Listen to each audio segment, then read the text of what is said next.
So I was at Victoria Station in February 1991 when there was a litter bin that contained a £10 IRA bomb, and I was affected along with 39 other people that day, and I lost my leg in that bombing.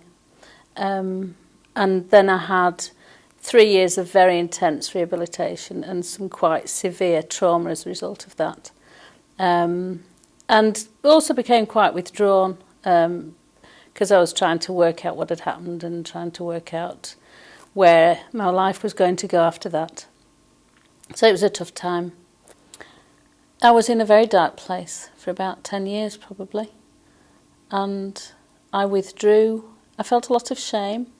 I felt a lot of shame about surviving, and I felt a huge amount of anger for the person who'd been in between me and the bomb at first, because I felt very angry that he'd been in between me and the bomb and he'd not survived, and there were many times that I wished I hadn't survived. I'm thankful now that those days are past, that I'm not in that dark, dark place anymore. It could have been an easy way to slip out, and I can understand people who don't want to live anymore, because I think we've got lots of templates for living up to a certain point, but then we don't know how to live anymore. And I think trauma strips us of the template for living. And I think that's probably what happens with a lot of the guys coming back from the army and from Afghanistan and what have you. I think they have been violated when they've been in action and they have no template to continue living.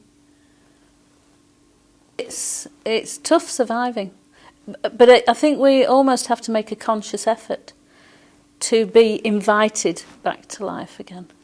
Because I think when we're traumatised, I think, or if the world does something to us that really knocks us off the rails, I think we lose the invitation for living in some way.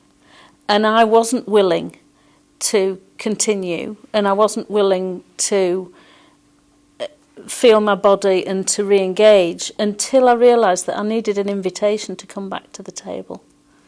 And it was almost like the grace of forgiveness invited me to come back to the table. And how good is that? But it was years later that I came across the Forgiveness Project and actually wanted to become involved, because I was looking at all these amazing stories of Michael Lapsley and other people and Joe Berry, thinking, wow, I'd love to be with these people and love to share their generosity and their humanity and their willingness to hear the other side of the story. So that's what forgiveness is about for me. It's about putting yourself in somebody else's shoes and thinking, this could have happened to me, and this is possible that I could have been telling the story of the bomber. I could have been telling the story of the person who shot. I could have been telling that story because I could have been born into their bed rather than the bed that I was born into. So it's a great weaving of lives together, I think, the Forgiveness Project, that we can all have a chance to glimpse into each other's experiences of life. I think the whole issue of forgiveness is a very personal matter, and it's not for other people to pass any judgment or to measure forgiveness or to say, have you forgiven yet? I don't think it's anybody else's business. I think it's a miracle when it takes place. I think it's an absolutely superhuman event that happens that shifts your body, it shifts your perspective, it shifts the way you see things.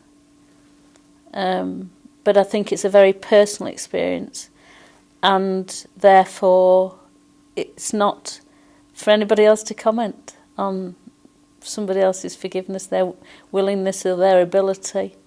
But I think it's a hugely powerful emotion or choice or whatever it is you want to call it.